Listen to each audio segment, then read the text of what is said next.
I was the writer, the director, the producer, and the editor and the main actor in the film. It was a very interesting and fun production to do because I was on a family vacation and there was 6 of us packed into a van, so I was very limited in the gear that I could bring along. So I brought my GoPro, a DSLR, a microphone, a few lenses, and just a tripod to use for stabilization and stable shots as well. And I had to really pressure my younger sisters and my younger cousin into helping out because I was the main actor, so I couldn't do all the camera work myself. But I am also very, very picky when it comes to camera work, so I had to make them redo shots over and over and over until it turned out the way that I wanted, or as close as I could get before they would just refuse to help me anymore.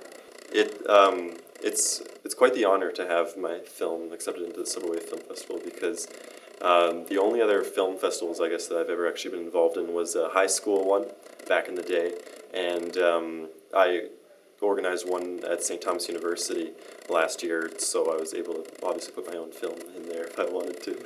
And so yeah, this is the big leagues for me at this stage in my life. My name is Colin McDonald. I was a writer, producer, director, and editor of a short film called Presence, starring Glenn Matthews and Natasha McClellan.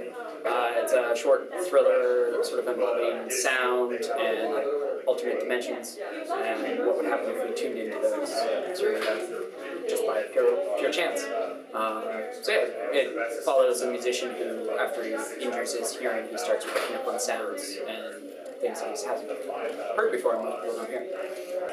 Well, the Silverwave has a really special place in my heart, actually. This is my first time attending Silverwave. It's not my first time having films in Silverwave. 3 years ago, I had 2 shorts that played at the Midnight Madness. That's in 2010. A short called Join Us and The Withered Dead.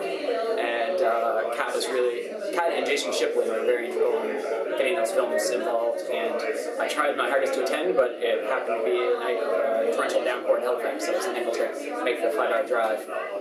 So it's really special to come and get another film this year and be able to attend and get to take in this wonderful festival because it's so intimate and it's all about the films and the filmmakers.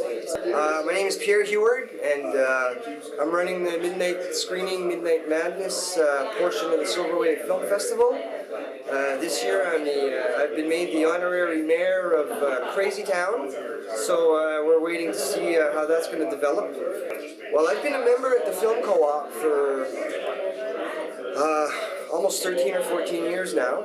I'm one of the alumni members, you might say. When I joined the co-op, it was film, not video, so that was quite a while ago, but still, and it's been wonderful. You know, Kathy and Tony, they run the co-op, and it's like a big family. We're really lucky. We have something special here with our co-op and with our membership. Most co-ops in other cities, they don't have what we have. That's why we're able to do venues like this and have a festival like Silverwave, where, you know, people show films here that other film festivals won't show, either because they may be controversial or for whatever reason. You know, we'll give everyone a chance. Hi, I'm Ruth Lawrence, and I'm one of the actors in Desperate Scribbles, a film by Martine Blue from Epworth, Newfoundland.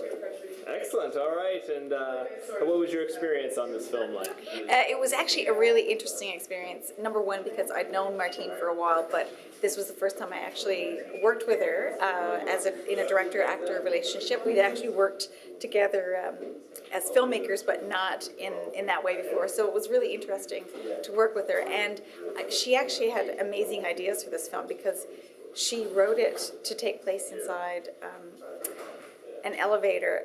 And when she went scouting for a location, she couldn't find one. So her husband, who's a carpenter, built her an elevator. They spent about $2,000 to make the film, and most of it went into building the elevator set.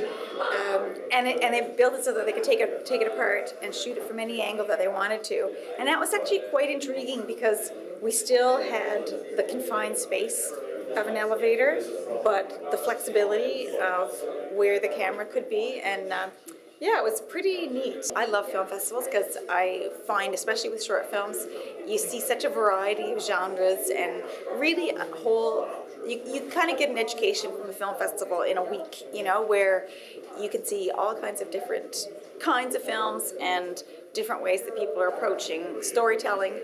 And I think certainly for a film like this that is a little bit out of the norm, to be able to play in a festival is actually a really great, and especially since they've actually put together a full screening of sort of thriller,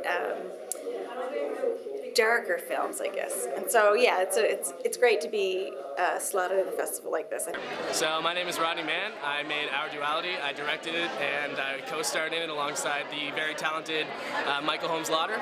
I was the boss in the movie. I also wrote it alongside of Adam Poser, and we made it at the 48-Hour Film Festival last October.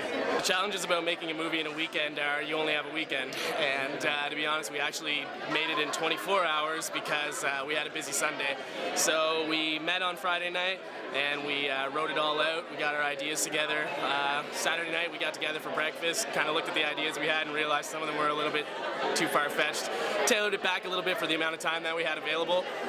We spotted out a museum up on University of New Brunswick, and we made ourselves like a quick little shot list just on like a sticky note pad, and we went and shot it, and everything worked out really nicely. We spent the afternoon editing it, and then we watched UFC all night and kind of celebrated our successful Saturday.